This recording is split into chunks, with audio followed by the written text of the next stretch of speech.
Everyone, my name is Atisha Singh and I am dietitian from Saraswati Heart Care in Prayagraj.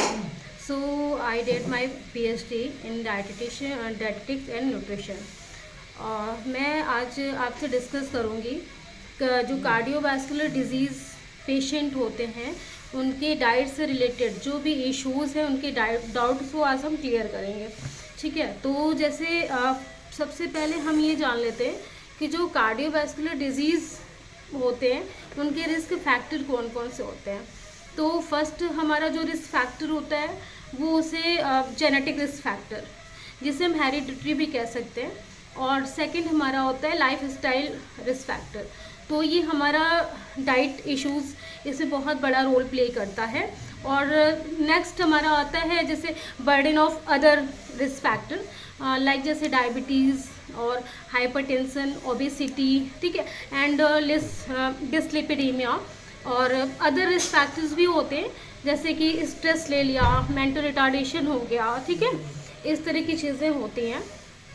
तो सबसे पहले हम diet के बारे में बात करते हैं कि हमें कार्डियोवैस्कुलर डिजीज़ पेशेंट को किस तरह से डाइट प्रोवाइड करनी चाहिए। तो पेशेंट हमारे सबसे पहले तो ये ध्यान दें कि उन्हें अपने पूरे दिन की डाइट में मिनिमम 5 सर्विंग्स तो उन्हें fruits and vegetable he include करना चाहिए।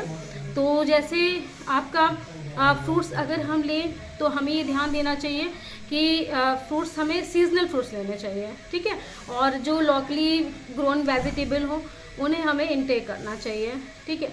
और हमारे कुछ ऐसे कार्डियक पेशेंट आते हैं जो कि वो अगर कार्डियक इश्यूज़ है तो वो परेशान होते हैं कि हम नॉनवेज नहीं इनटेक कर सकते। नहीं, ऐसा कुछ नहीं है, आपको नॉनवेज छोड़ने की ज़रूरत नहीं है, आप ले सकते हैं, बट आप कोशिश करिए कि सी फूड्स लीजिए, फिश लीजिए एंड चिकन लीजिए, ठीक है। आपको रेड मीट टोटली अवॉइड कर देना है, वो आपको नहीं लेना है।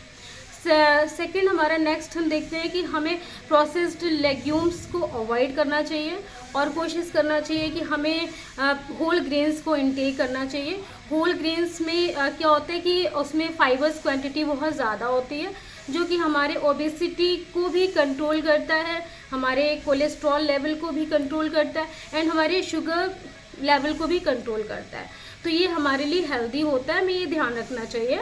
और फिर नेक्स्ट हम देखते हैं कि जैसे हमारे जो कार्डियोवैस्कुलर डिजीज़ के पेशेंट हैं उन्हें अपनी जो लाइफ स्टाइल है उस पर ध्यान देना चाहिए। उन्हें डेली फिज़िकल एक्टिविटी करना चाहिए, योगा करना चाहिए, एक्सरसाइज वो मस्ट है, और समय समय पर अपना जांच कराते रहें कि हमें अगर थोड़ी भी कुछ प्रॉब्लम लगती है तो उन्हें सबसे पहले अपना जांच कराना चाहिए और एक डाइटिशियन से उन्हें कंसल्ट भी करना चाहिए कि हमें क्या लेने चाहिए क्या नहीं लेने चाहिए। अब आती है जैसे हमें किस तरह के फैटी एसिड्स हमें इंक्लूड करने चाहिए अपने डाइट में। तो जैसे हमारा होता है कि सैचुरेटेड फैटी एसिड, ठीक है, इनसैचुरेटेड फैटी एसिड, तो हमें, और ट्रांस फैट, तो ट्रांस फैट को तो हमें टोटली अवॉइड करनी चाहिए। जैसे ये हमें मिलते हैं जंक फूड में मिलते हैं, ये हमें बिल्कुल नहीं लेना चाहिए, जंक फूड तो हमें टोटली अवॉइड करने चाहिए।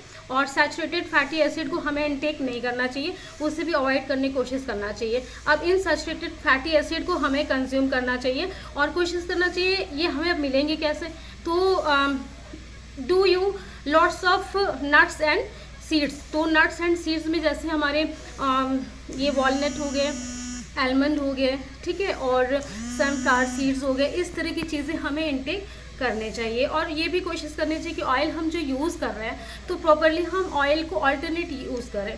तो अल्टरनेट हम जैसे अगर एक दिन का नहीं कर सकते हैं तो हमें कोशिश करना चाहिए कि कम से कम 1 मंथ की अल्टरनेट पे हम यूज़ कर सकते हैं। तो जैसे हमने first month mustard oil use कर लिया, next month olive oil, next month rice brand, इस तरह की चीज़ें हमें यूज़ करनी है। और सोयाबीन रिफाइंड ऑयल, इस तरह के जो रिफाइंड ऑयल है वो हमें टोटल अवॉइड करने चाहिए क्योंकि उसमें इनसैचुरेटेड फैटी एसिड होते हैं, और डालडा घी वगैरह ये सब बिल्कुल अवॉइड करना चाहिए।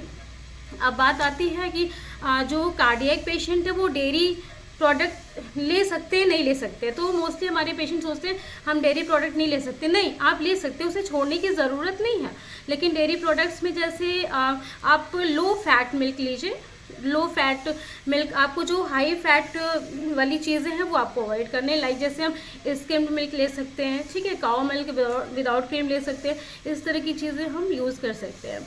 और अदरवाइज़ कोई आपको और कन्फ्यूज़न होती है इससे रिलेटेड तो प्लीज़ आप हमारे सीनियर डॉक्टर हैं प्रयागराज में, डॉक्टर DK अग्रवाल सर, आप इनके फॉलोअप में रहिए और समय समय पर इनसे आप कंसल्ट करते रहिए, जांचें कराते रहिए।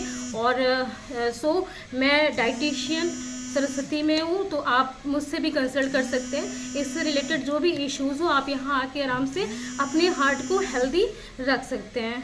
So guys, thank you so much.